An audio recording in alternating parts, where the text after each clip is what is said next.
मेरी निंदिया पे अपनी निंदिया भी तूने वारी है।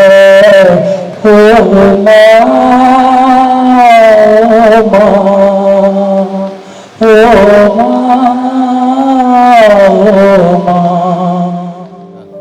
परिवार सर नहीं है कोई भी, और परिवार बहुत है, लेकिन जो वक्त पे आ जाए वही परिवार अपना होता है। जो वक्त पे काम आ जाए वही मेरा अपना है। जिंदगी का सफर ऐसे कहता है कि जैसी जिंदगी वक्त की बेजा रवानी है, अगर जिंदा दिली है तो बुढ़ापा भी जवानी है। ना जाने कौन सा दर्द इनके सीने में दबा है, ये भी बड़ा सवाल है जो जुबां से निकल कर बाहर नहीं आता। गंगा मैया में जब तक पानी रहे, मेरे राजा सिंह जी की जिंदगानी रहे, जिंदगानी रहे मैया। ओ गंगा मैया, मैया, ओ गंगा मैया, ओ गंगा मैया में जब तक पानी रहे, मेरे राजा सिंह जी की जिंदगानी रहे। इतनी मैं बहाने से दर्शन करने के बहाने किया, वापस आया नहीं। आदमी हारता किससे? औलाद और औरत से, और किसी से नहीं हारता।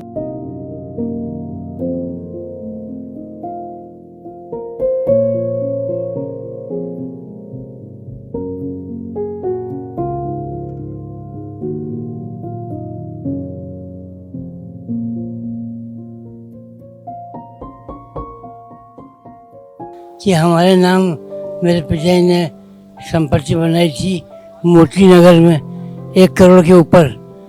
उसको डिस्पोज ऑफ हम मेरे छोटे भाई और मेरी वाइफ ने मिलकर चुपके से कर लिया बिना मुझे बताए।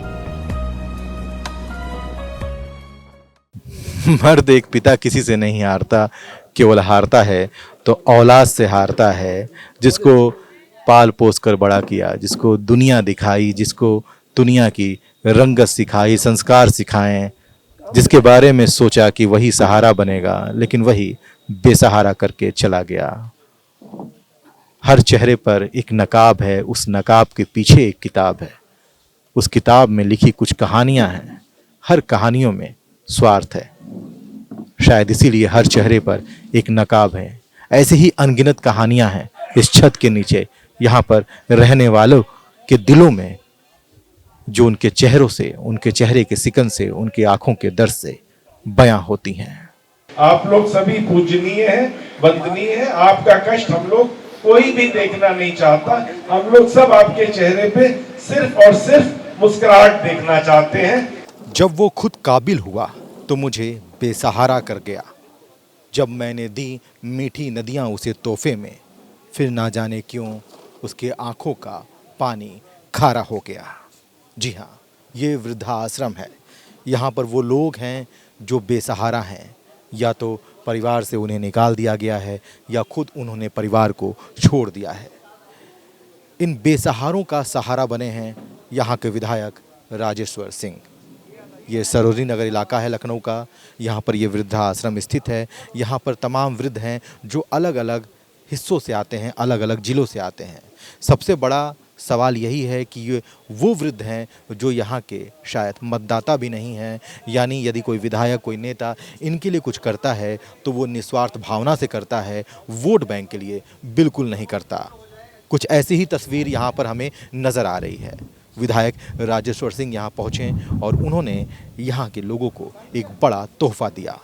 तोहफा 10 लाख का, जी हाँ, जिससे एक भवन का निर्माण होगा। वो भवन का निर्माण यहाँ रहने वाले वृद्धों के लिए होगा, जिसमें तमाम तरह की सुविधाएं होंगी। राजेश्वर सिंह ने यह भी कहा है कि यहाँ पर एक मंदिर का भी निर्माण कराया जाएगा, ताकि भजन पूजन भी किया जा सके। जो यहाँ वृद्ध रह रहे हैं वो पूजनीय हैं, वंदनीय हैं, उनकी सेवा में मैं सदा खड़ा हूँ, ऐसा कहा है विधायक राजेश्वर सिंह ने। क्या नाम है आपका? गणेश शंकर वाजपेयी। आप कहाँ के रहने वाले हैं? लखनऊ के हैं। पापा, आप यहाँ तक पहुँचे कैसे? यहाँ तक पहुँचने का मुख्य कारण ये था कि हमारे नाम मेरे पिताजी ने संपत्ति बनाई थी मोती नगर में 1 करोड़ के ऊपर। उसको डिस्पोज ऑफ हम मेरे छोटे भाई और मेरी वाइफ ने मिलकर चुपके से कर लिया बिना मुझे बताए। तो जब घर निकल गया तो मैं रहूँ कहाँ, ये सोच के मुझे को शारीरिक रूप से कष्ट हुआ और फालिज मार गया। 10 दिन मुझे बलरामपुर अस्पताल रखा गया। फिर लोगों ने, मेरे पढ़ाए हुए बच्चों ने मुझे यहाँ भेज दिया। मैं यहाँ, आपके पढ़ाए हुए बच्चों ने क्या करते थे आप? मैं बाद लास्ट टाइम तो मेरा जो जॉब था ट्यूटर था। इंग्लिश और मैथ मेरा सब्जेक्ट है और मैं बच्चे को नर्सरी के जी बच्चे को बिना हाथ पकड़े लिखना सिखा देता हूँ। अभी यहाँ पे आप जो है, आप बहुत सारी सुविधाएं आप लोगों को मिली रही हैं, यहाँ पे आप शांति से जीवन कट रहा है। यहाँ पे आश्रम की तरफ से कोई दिक्कत नहीं है, पर एक एक कमरे में जो हम लोग 10-10 लोग हैं, विभिन्न समुदाय से आए हैं, तो आपसी विचार में मतभेद के कारण, विचारधाराओं का थोड़ा मतभेद हो जाता है। तो उस कारण यहाँ हर चीज़ दुश्वार हो जाती है। बाबा, सब कुछ की सुविधाएं मिलेंगी, सब कुछ अच्छा होगा। तो आप करिए। तो आप देख सकते हैं कि एक शिक्षक जो शिक्षा का सहारा लेकर बच्चों को शिक्षा देता है, आज वही बच्चे जो इनके छात्र रह चुके हैं, आज वो इनका सहारा बने और यहाँ तक इनको लेकर आए। उनके पेरेंट्स यहाँ मुझसे मिलने आते हैं। अब मैं बच्चों को नहीं पढ़ाता हूँ, पर उनके माँ बाप आके यहाँ मुझे हफ्ते में, महीने में जब आएंगे 200-400 रुपए की आर्थिक मदद दे। आर्थिक मदद भी करते हैं, आपका हालचाल भी लेते हैं। जी हाँ। तो कितनी बड़ी बात है, अपने अपने ना हुए लेकिन जिसको इन्होंने शिक्षा दी वो अपने बन गए और इनका सहारा बन गए। क्या नाम है आपका? सुनील कुमार गुप्त। आप मतलब यहाँ तक का सफ़र आपका कैसा रहा, कैसे आप यहाँ पर पहुँचे? ज़िंदगी एक सफ़र है सुहाना।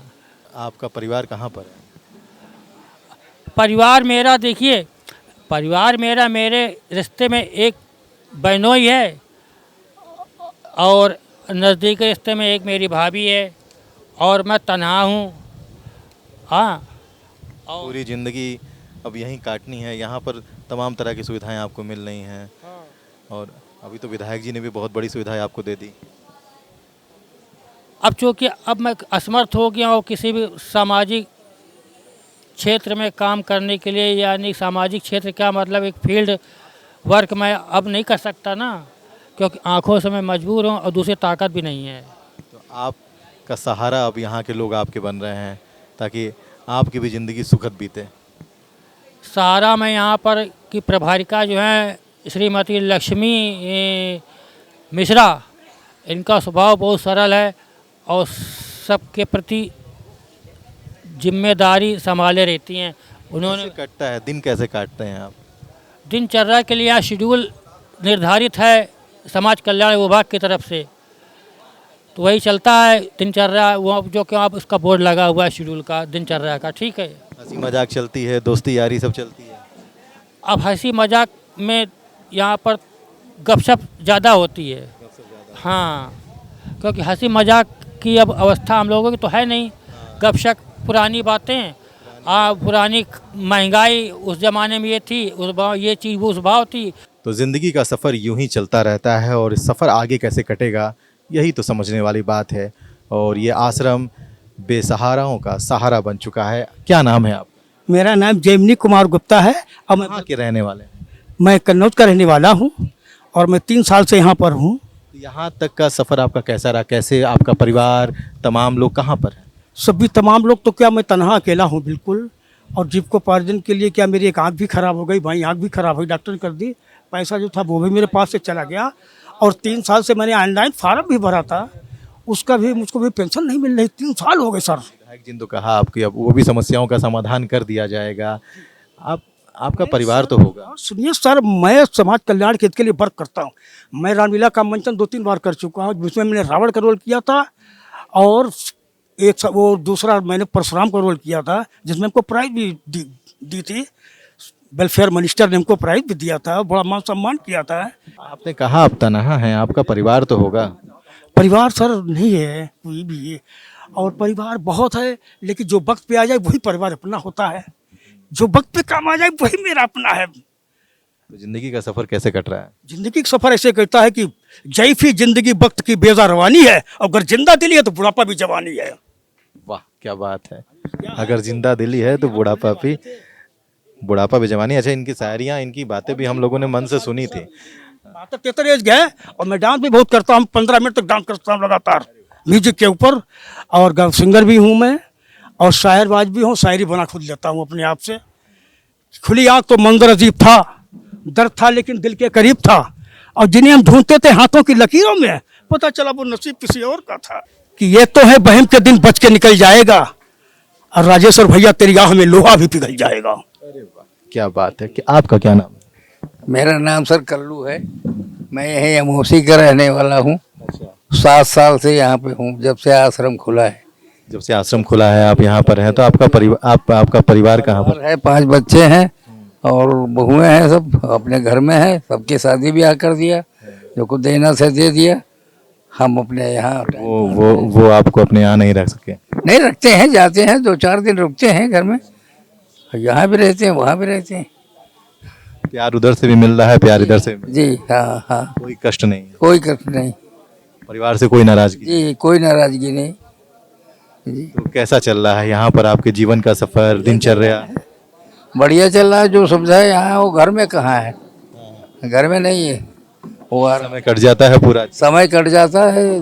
10 लोगों को बीच में बैठ के बोलना बतियाना, समय कट जाता है। घर में गांव में तो कोई बोलने वाला नहीं। हाँ। ना जाने कौन सा दर्द इनके सीने में दबा है, ये भी बड़ा सवाल है जो जुबां से निकल कर बाहर नहीं आता। आपका क्या नाम है? मैं जो है कि विश्वनाथ मेहरा मेरा नाम है। मुझे 7 साल यहाँ हो गए। 14 साल वैष्णो देवी कटरा में रहा हूँ। मेरे बहू बच्चे से बनती नहीं थी, तो वैष्णो देवी चला गया था। बनती नहीं थी तो क्या उन्होंने अपने साथ आपको नहीं रखा? बनती नहीं, मैं बहाने से दर्शन करने के बहाने किया, वापस आया नहीं। हाँ। ऐसा कौन सा दर्द? वो जब से शादी करी उसकी, तो 3 महीने के बाद जो है कि रंग दूसरे से पीता था, और दोनों बहू जब से आई ऐसी नज़र लगी, बस पूछिए नहीं। सबकी शादियाँ कर दी, सब कुछ कर दिया। आखिर वहाँ 100 रुपये से काम चालू किया था वैष्णो देवी में। 100 रुपये लट्ठी बेची, पट्टी बेची, अत्याचार से लोगों के विश्वास। कहाँ के रहने वाले हैं आप? मैं बिलोंग तो वैसे अमृतसर का हूँ मैं, और कानपुर में मकान है हमारा, वो भी लड़कियों को दे दिया। और जो है कि अब 7 साल यहाँ हो गए, तो वहाँ फिर कपड़े का काम चालू किया। कपड़े का व्यापारी तो मैं पहले, तो वहाँ फिर लेडी सूट का काम चालू हुआ कश्मीरी। तो वहाँ जो है अभी भी 15 लाख रुपये लेने हैं। आखिर करते करते हमने जो है कि वहाँ 100 रुपये से काम करते करते नाम हो गया। 3 महीने के अंदर वहाँ नाम कर दिया, समझे ना। ये तो संघर्ष है। अब हम जो आदमी हारता किससे? औलाद और औरत से, और किसी से नहीं हारता। मर्द किसी से हारता नहीं है, सिर्फ औलाद। और पहले ज़माने की 86 साल की उम्र मेरी, और हार्ट की सर्जरी हुई है। 3 स्टेंट बने हैं, बोन 7 खराब है। नाचते हैं, टापते हैं, मस्त रहते हैं।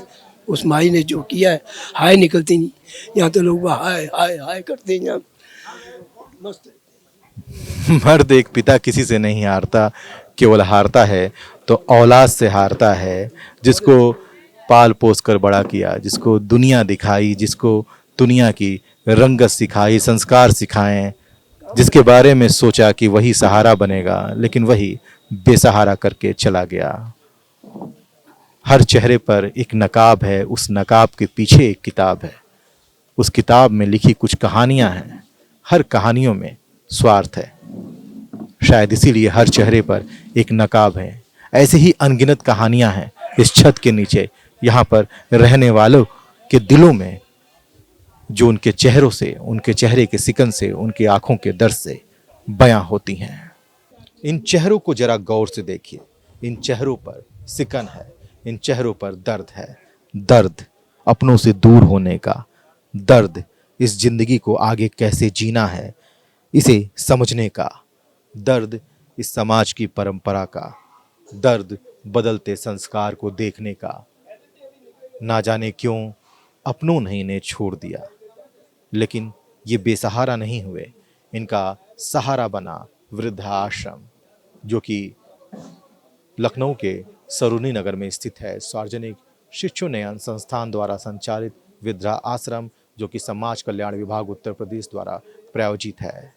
इस वृद्धा आश्रम में यहाँ के विधायक राजेश्वर सिंह पहुंचे हैं और उन्होंने यहाँ के लोगों को तमाम तरह की सुविधाएं देने का वादा किया है। केवल वादा ही नहीं किया, उन्होंने इस वादे के साथ साथ 10 लाख रुपए का चेक भी दिया है, ताकि यहाँ पर एक भवन का निर्माण हो सके और उस भवन में तमाम तरह की सुविधाएं दी जा सकें और वो सुविधाएं यहाँ पर रहने वाले वृद्धों के लिए होगी। साथ ही साथ एक मंदिर का भी निर्माण यहाँ कराया जाएगा। जिन भी चीज़ों की कमी है उन सभी चीज़ों की व्यवस्था यहाँ कराने का प्रयास किया जा रहा है। खुद राजेश्वर सिंह यहाँ पहुँचे हैं, उन्होंने यहाँ के वृद्धजनों से मुलाकात की, उनका हालचाल जाना, उनकी समस्याएं सुनी, उनकी समस्याओं को नोट भी किया और हर समस्याओं को दूर करने का वादा भी किया और उसकी शुरुआत 10 लाख रुपए के चेक से कर दी। साथ ही साथ उन्होंने ये भी कहा कि यहाँ पर एक गाड़ी आएगी जिसकी भी आंखें खराब हैं या चश्मे का नंबर बदल रहा है, उसकी आंखों का जांच भी होगा और उन्हें चश्मा भी नया दिया जाएगा। उनकी स्वास्थ्य संबंधी जो समस्याएं हैं उसका भी ख्याल रखा जाएगा। साथ ही साथ उनका मनोरंजन कैसे हो सके उसके लिए तमाम तरह के इंतजाम भी यहाँ पर किए जाएंगे। राजेश्वर सिंह ने खुद अपने हाथों से यहाँ पर 10 लाख रुपए का चेक दिया है। सर, आप यहाँ पर आए हैं, तमाम यहाँ कहते हैं कि बेसहारा का सहारा आप बन गए, तमाम सुविधाएं आपने दी, 10 लाख का चेक भी दिया। किस तरह की सुविधाएं देने वाले हैं और इस 10 लाख रुपए से क्या कुछ यहाँ होने वाला है? देखिए, यहाँ मल्टी एक्टिविटी हॉल की आवश्यकता थी। वृद्धजन हमारे सबसे बड़ी धरोहर है और इन्हीं के आशीर्वाद से आज हिंदुस्तान 5वीं सबसे बड़ी अर्थव्यवस्था में महाशक्ति बना है। तो हम लोग का कर्तव्य है इनके चेहरे पे मुस्कुराहट होनी चाहिए। इनकी जो भी आवश्यकताएं हो, चाहे इलाज से संबंधित हो, चाहे पेंशन से संबंधित हो, चाहे डे टू डे एक्टिविटीज़ से, उसमें कोई इन्हें कष्ट नहीं होना चाहिए। लगातार मैं आता रहता हूं और आदरणीय द्विवेदी जी, आदरणीय वाजपेयी जी, हमारे संस्थापक महोदय इतने अच्छे से यहाँ इनकी देखभाल करते हैं जैसे अपने माता पिता की कोई देखभाल कर रहा हो। तो मैं तो इसीलिए हमेशा इनके काम में हाथ बटाना चाहता हूँ और इन्होंने अनुरोध किया था कि ये हॉल बनवाना चाहते हैं, इसीलिए मैंने 10 लाख रुपए CSR फंड से इनके लिए व्यवस्था करी। आज वही चेक देने में आया था। एक चीज़ और हमने आपकी घोषणा में सुनी, आपने कहा कि यहाँ पर एक मंदिर का निर्माण हो। मंदिर का निर्माण होगा तो जाहिर सी बात है पूजन पाठन जो करने वाले लोग हैं उनके लिए सुविधाएं हो जाएंगी। एक बड़ा सवाल है जो मेरे जहन में आया व्यक्तिगत रूप से, शायद ये आपके मतदाता भी नहीं है। एक नेता के लिए प्राथमिकता होती है कि सुविधाएं वो वहाँ पे दे जो उनके मतदाता होते हैं, ये निस्वार्थ भावना। देखिए, मतदाता होना ज़रूरी नहीं है। मैंने कहा ना, इनका देश के प्रति जो इनका त्याग, बलिदान, समर्पण रहा है। जब देश आज़ाद हुआ था हम कहाँ थे? ना अच्छे स्कूल थे हमारे पास, ना हमारे पास सड़कें थी। हज़ार मेगावाट का बिजली का प्रोडक्शन था जितना आज लखनऊ की खपत है। आज जो है हम कहाँ 4 लाख मेगावाट से ज़्यादा बिजली प्रोड्यूस कर रहे हैं। 4 लाख किलोमीटर सड़कें थी जो आज 64 लाख किलोमीटर हो चुकी। कितने पीने का साफ़ पानी गांव में नहीं होता था, 5% गांव में बिजली थी, आज बढ़ चुकी है। इन्होंने कितना त्याग बलिदान करके देश को आगे बढ़ाया, इसलिए इनका सम्मान करना, इनके कोई भी इनको कष्ट ना हो, ये हम सबका फ़र्ज़ है, नैतिक दायित्व है। ये चुनाव राजनीति इससे हटके चीज़ें हैं, इसलिए किसी के माता पिता हों वो अपने माता पिता तुल्य हैं, इसलिए इसके लिए हम लोग हमेशा करते रहते हैं। ये सामाजिक कार्य है। एक मैं चाहूँगा कि एक आप संदेश दें। आप तो इन बेसहारा लोगों के सहारा तो बन गए, लेकिन जो लोग इन्हें बेसहारा कर देते हैं उनके लिए कुछ संदेश। नहीं, देखिए, माता पिता का जिसके ऊपर आशीर्वाद नहीं होगा वो आदमी आगे बढ़ नहीं सकता। इसलिए माता पिता तो भगवान का दूसरा स्वरूप है।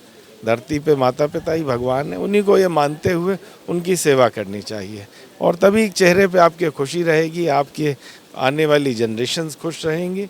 ये तो फैक्ट है, ये तो लोगों को रियलाइज़ करना चाहिए। शुक्रिया सर। तो यहाँ पर विधायक राजेश्वर सिंह पहुँचे और उन्होंने यहाँ पर तमाम सुविधाएं देने का वादा ही नहीं किया बल्कि 10 लाख रुपए का एक चेक भी सौंपा है और ये भी वादा किया है कि यहाँ पर एक मंदिर का निर्माण होगा, उन पैसों से यहाँ एक भवन बनेगा।